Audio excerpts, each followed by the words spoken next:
Hi everyone, कैसे हैं आप सब लोग। आशा करते हैं कि आप सब लोग बहुत बढ़िया होंगे। हम पढ़ रहे हैं डिफरेंशिएबिलिटी, उससे रिलेटेड काफ़ी थ्योरम्स हमने देखा है। रोल्स थ्योरम देखा, लैग्रांज थ्योरम देखा और कॉचीज मीन वैल्यू थ्योरम देखी। तो आज का लेक्चर बहुत ही आसान होने वाला है क्योंकि हम जस्ट 3-4 एग्जाम्पल सॉल्व करेंगे on the basis of Cauchy's mean value theorem. ठीक है। सो आप सब लोग जानते हैं कि कॉचीज मीन वैल्यू थ्योरम में आपको दो फंक्शन चाहिए होते हैं, एफ और जी, है ना। एफ और जी दो फंक्शन चाहिए होते हैं, फिर से कोई क्लोज इंटरवल ए बी होता है, इस पर ये फंक्शन कंटिन्यूस होना चाहिए और डिफरेंशिएबल होना किस पे, ओपन इंटरवल ए बी पे होना चाहिए। तो एक सी ऐसा पॉइंट, और तीसरी कंडीशन भी होती है कि आपका जी डैश एक्स जो है वो ज़ीरो नहीं होना चाहिए for any X belongings to this open interval A B. और तीसरी बात क्या कि अगर ये तीन चीज़ें होती हैं तो एक सी ऐसा इस ओपन इंटरवल में ऐसा ज़रूर मिलेगा सच दैट कि f of b minus F of a divide by g of b minus ji of a is equal to f dash c by g dash c. तो ये है हमारा Cauchy's mean value theorem, CMVT। तो चलिए example solve करते हैं। तो पहला एग्जाम्पल देखिए, बड़ा ही आसान है कि verify CMVT for x square and x cube in close interval 1-2। ठीक है। तो आपके पास दो फंक्शन है, इसको हम f मान लेंगे, इसको हम g मान लेंगे। ठीक है। सो सोल्यूशन क्या है कि आपका f of x is equal to X square, g of x is equal to X cube. अब सवाल ये होता है कि आप f ऑफ x और g ऑफ x कैसे चूज कर सकते हैं। जैसे कि इस केस में अगर आप इसको भी f ऑफ x चूज करो, इसको gx चूज करो, तो कोई फर्क नहीं पड़ेगा। लेकिन आपने ये चीज़ ध्यान में रखनी चाहिए कि g ऑफ x ऐसा ढूंढेंगे कि जिसका डिफ्रेंशिएशन जीरो ना आए। ठीक है। और इस केस में इसका भी नहीं आ रहा, उसका भी नहीं आ रहा, तो आप कौन सा भी जी एफ एक्स ले सकते हैं। अच्छा, तो एफ ऑफ एक्स आपने लिया X square, G of X लिया आपने एक्स क्यूब। अब दोनों जो है डेरिवेबल है ना। इसका मतलब है आपको पता है कि जो फंक्शन डेरिवेटिव जिनका एग्जिस्ट करता है वो कंटिन्यूस फंक्शन भी होता है। So F of x and g of x are derivable and दस continuous on this close interval 1-2। So ये डेरिवेबल भी है, तो अगर ये क्लोज इंटरवल 1-2 पर डेरिवेबल है तो इसका मतलब है ये ओपन इंटरवल 1-2 पर भी डिफरेंशिएबल है ना। सो दो कंडीशन तो इसकी सेटिस्फाई हो गई है। तीसरी कंडीशन क्या है कि आपका जो जी डॉश एक्स है वो किसके बराबर है, 3x स्क्वायर। और जो ये 3x स्क्वायर है ये कभी भी जीरो नहीं होगा इस इंटरवल में, क्योंकि 1 और 2 के बीच में जीरो नहीं आ रहा है। इसका जीरो होना मतलब क्या कि x का जीरो होना, जो कि इसमें नहीं है। इसका मतलब ये है कि आपका 3x स्क्वायर कभी भी जीरो नहीं होगा। तो तीनों कंडीशन क्या हो गई, सेटिस्फाई हो गई, 1 2 3। इसका मतलब ये है कि हम यहाँ पे कॉचीज मीन वैल्यू थ्योरम लगा सकते हैं। तो CMVT के अकॉर्डिंग इस ओपन इंटरवल 1-2 में एक सी ऐसा मिलेगा जो कि मैंने वहाँ पे लिखा है, यानी कि f of b minus F of a divide by g of b minus ji of a is equal to f dash c divide by g dash c. तो यहाँ पे 1-2 क्या है, ये है आपका ए, ये है B. So F of 2 minus F of 1, G of 2 minus ji of 1। तो एफ ऑफ 2 कितना हो जाएगा, यहाँ पे 2 रखेंगे तो 4, जी ऑफ 2 कितना हो जाएगा 8, और एफ ऑफ 1 1, जी ऑफ 1 भी 1, यानी कि 4 माइनस 1 डिवाइड बाई 8 माइनस 1। और एफ डैश सी यानी क्या कि आप पहले इस फंक्शन का डिफ्रेंशिएशन कीजिए तो कितना आ जाएगा, एफ डैश एक्स कितना आ जाएगा, इट इज़ 2x स्क्वायर, है ना।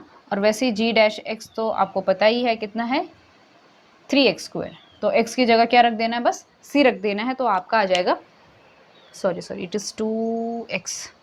तो ये आ जाएगा आपका 2c divide by 3c square. अब बस इसको सॉल्व कर देना है, क्रॉस मल्टीप्लाई कीजिए आप।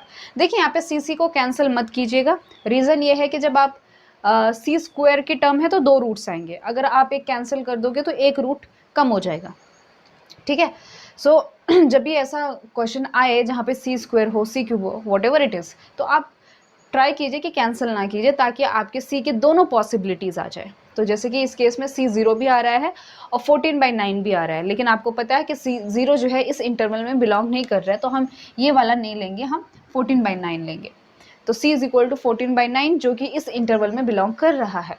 और इसी से आपका ये जो CMVT है ये वेरीफाई हो जाता है। ये क्या कहता है कि जो ये c मिलेगा ये आपके इस ओपन इंटरवल में मिलेगा। जब आप 14 को 9 से डिवाइड करोगे तो 1 पॉइंट समथिंग कुछ आएगा ना, तो जो कि इसी के अंदर होगा। तो ये वेरीफाई हो जाता है कि हाँ भाई जो आपका c है वो इस ओपन इंटरवल 1-2 के अंदर है। तो इस तरह से आपने वेरीफाई करना है। सेकेंड एग्जाम्पल देखते हैं, ये भी बड़ा ही आसान एग्जाम्पल है। कि आपने सी फाइंड करना है किसके लिए, f of x is equal to e की पावर एक्स और g of x is equal to e की power minus x in close interval A B. ठीक है, सो आपका एफ ऑफ एक्स ई की पावर एक्स है, g of x is equal to e की power minus x. तो a रखेंगे क्योंकि आपको f of a, g of a, f of b, g of b चाहिए, तो क्या आ जाएगा, एफ ऑफ ए आ जाएगा ई का power a, f of b आ जाएगा ई का power b, g of a आ जाएगा ई का power minus a and g of b is equal to e to the power minus b. ठीक है, f dash x is equal to e का power x और g dash x is equal to minus e का power minus x. अब एक चीज़ आपने यहाँ पे पता ही है आपको कि ये एक्सपोनेंशियल फंक्शन है, ठीक है ना, एक्सपोनेंशियल फंक्शन है, तो ये कंटिन्यूस हमेशा होगा। सो एफ और जी आपके क्या है, हमेशा कंटिन्यूस हैं इस क्लोज इंटरवल ए बी में। ए और बी कोई भी फाइनाइट रियल नंबर है। उसी तरह से एफ और जी आपके डेरिवेबल भी होंगे इसमें, क्योंकि आप डिफ्रेंशिएशन निकाल सकते हो, ई का पावर एक्स डिफ्रेंशिएबल होता है, तो ये ओपन इंटरवल ए बी में भी डिफ्रेंशिएबल हैं। और तीसरी बात, अगर मैं जी डैश ऑफ एक्स कंसिडर करूँ तो वो कितना आ रहा है, माइनस ई का पावर माइनस एक्स। ये कभी भी ज़ीरो नहीं होगा इस इंटरवल में। ये ज़ीरो कब होगा, देखो ये ज़ीरो होगा यानी कि माइनस वन अपॉन ई का पावर एक्स, यही है आपका जी डैश एक्स। तो ये ज़ीरो तभी होगा जब ई का पावर ये एक्स इन्फिनिटी होगा, लेकिन ये हमेशा फाइनाइट इंटरवल है, यानी कि ये पॉइंट्स फाइनाइट है, तो किसी भी केस में ये ज़ीरो नहीं होने वाला है। So this is for sure, this is not going to be zero for all x belongings to this open interval a comma b। तो ये तीनों कंडीशन सेटिस्फाई करते हैं, यानी कि यहाँ पे CMVT लग सकता है।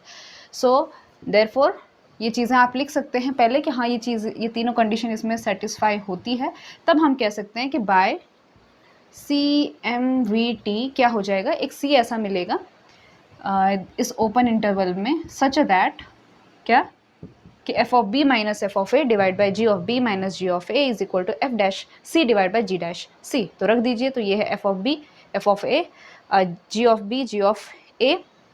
तो एफ डैश सी कितना था, हाँ इसका जब आप डिफ्रेंशिएशन करोगे तो ई का पावर एक्स यानी कि ई का पावर सी, जब इसका डिफ्रेंशिएशन करोगे तो माइनस ई का पावर माइनस सी। ठीक है, एंड ई का पावर बी माइनस ई का पावर है, अब इसको ई का पावर माइनस बी यानी कि वन अपॉन ई का power b minus one upon e का पावर है, बस सिंप्लीफाई किया है। इसमें जो है आप क्रॉस मल्टीप्लाई कर दीजिए, तो ई का पावर ए माइनस ई का power B divide by E का पावर ए इंटू ई का पावर बी, तो मैंने पावर को ऐड कर दिया है।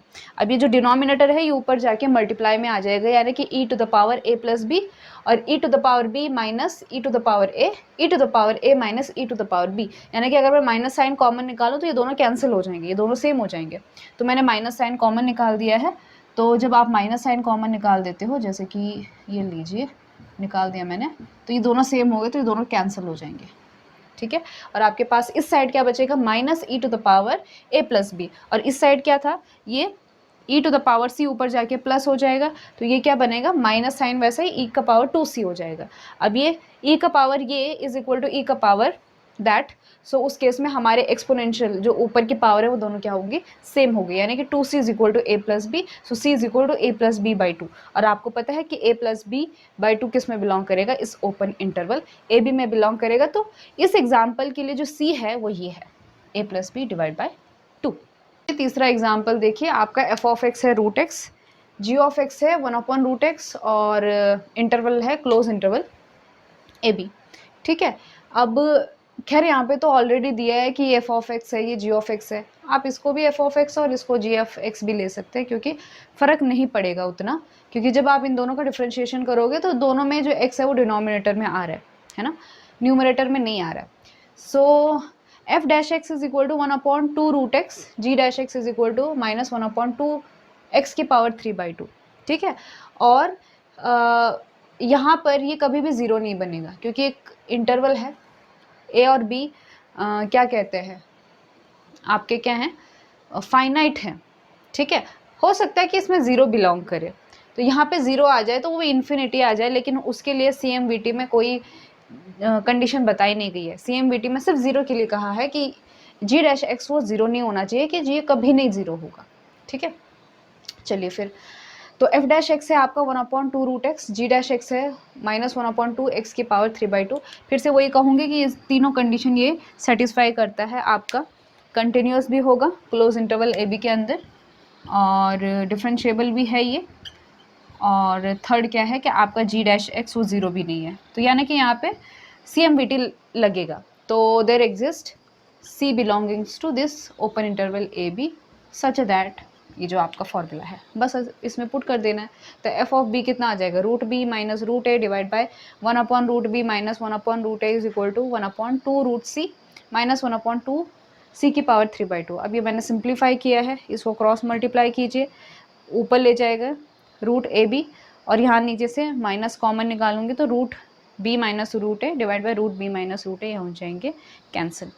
और इसको जब आप सॉल्व करोगे तो यहाँ पे बचेगा माइनस सी, तो ये माइनस माइनस हो जाएंगे प्लस, तो c is equal to root a b जो कि आपके इसी इंटरवल में बिलोंग करता है। तो ये है आपका सी फॉर। तो चलिए last example of today's lecture कि sine alpha minus sine beta divide by cos beta minus cos alpha is equal to cos theta cot theta where 0 is less than alpha is less than theta is less than beta n is less than pi/2।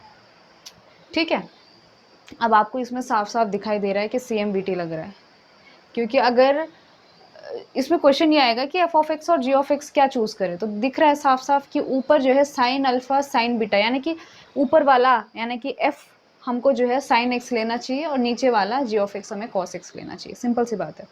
Differentiate करेंगे तो f dash x आपका cos x आ जाएगा, g dash x आपका minus sign x आ जाएगा। अब देखो ये दोनों फंक्शन कंटिन्यूस भी हैं और डेरिवेबल भी हैं। हम बात करेंगे क्योंकि यहाँ पे अल्फा और बीटा के रूप में आ रहा है, तो आपके जो एंड पॉइंट्स हैं ना, जो एंड पॉइंट्स हैं वो अल्फा बीटा हैं। ठीक है, तो अल्फा छोटा है और बीटा बड़ा है, यानी कि आपका जो ये सारी बातें हो रही हैं वो आपके क्लोज इंटरवल अल्फा और बीटा पे लेंगे हम। वैसे हालांकि यहाँ पे तो 0 से लेकर π/2 भी था, लेकिन उसका कोई रोल नहीं है क्योंकि हमने प्रूव क्या करना है, अल्फा बीटा के लिए करना है, इसलिए हमने close interval alpha comma beta लिया है। तो फंक्शन आपका कंटिन्यूस है close interval alpha comma beta पर, और ऑब्वियसली डेरिवेबल है अल्फा कॉमा बीटा पर, और इसमें इसके अंदर ना 0 आता है ना π/2 आता है, तो कोई प्रॉब्लम नहीं है। ये कभी भी 0 नहीं होगा, क्योंकि साइन एक्स आपका कब 0 होगा, जब x 0 होगा, तो इसमें तो 0 आता ही नहीं है ना। तो g dash of x is equal to minus X which is not equal to 0 for any x belongings to this open interval alpha comma beta. तो CMVT के अकॉर्डिंग ये चीज़ें हो जाएंगी। बस c की जगह मैंने थीटा लिया है क्योंकि हमने यहाँ पे थीटा प्रूव करना है। ओके, थीटा कहाँ से बिलोंग करता है आपका, theta belongs to alpha comma beta, यानी कि अल्फा और बीटा के बीच में थीटा बिलोंग करता है, तो वो सेटिस्फाई हो रहा है। तो पुट कीजिए आप, तो ये आ जाएगा sign beta minus sine alpha divide by cos beta minus cos alpha. उस साइड क्या आ जाएगा, एफ डैश थीटा यानी कि कॉस थीटा, नीचे जी डैश थीटा यानी कि माइनस साइन थीटा।